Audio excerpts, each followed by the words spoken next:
Rhinoplasty is a procedure in which the surgeon's precision and artistic sense plays an important role.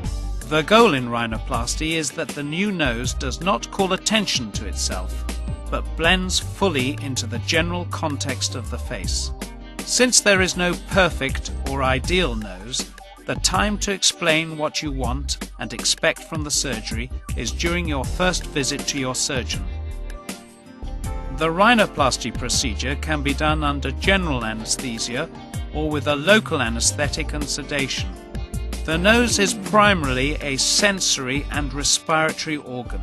It is a complex structure formed of bones and cartilage, covered on the inside by respiratory mucous membrane and on the outside by skin. It also functions as an olfactory organ and provides protection against the environment. These factors are important since rhinoplasty, in addition to achieving a certain aesthetic level, should preserve all nasal functions intact.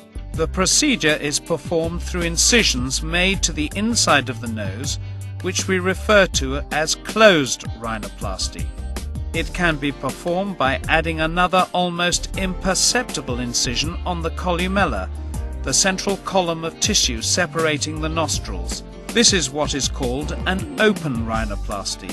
Your surgeon will indicate which method is best for your case. Initially, the dorsum or bridge of the nose will be reduced or augmented as needed. We can use the patient's own tissues to give height or support to the nasal pyramid.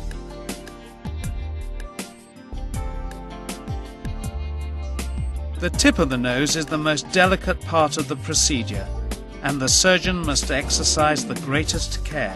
We can narrow the nostrils by reducing the size of the alar cartilage, always taking the utmost care to preserve its structure. By suturing, we can modify the cartilaginous structure of the nasal tip. We can also join the cartilages that form the columella and even insert cartilage to stabilize it.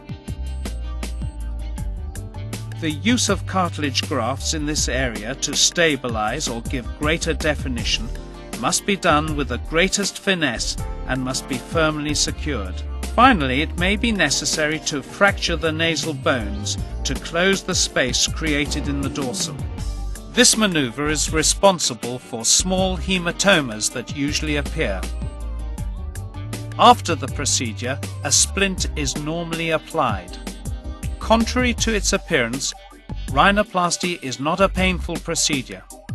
However, a certain amount of post-operative edema is normal, as is the presence of bruises which tend to recede in the first weeks. It is important to keep in mind that judgments cannot be passed on the results of a rhinoplasty until several months or even a year have passed.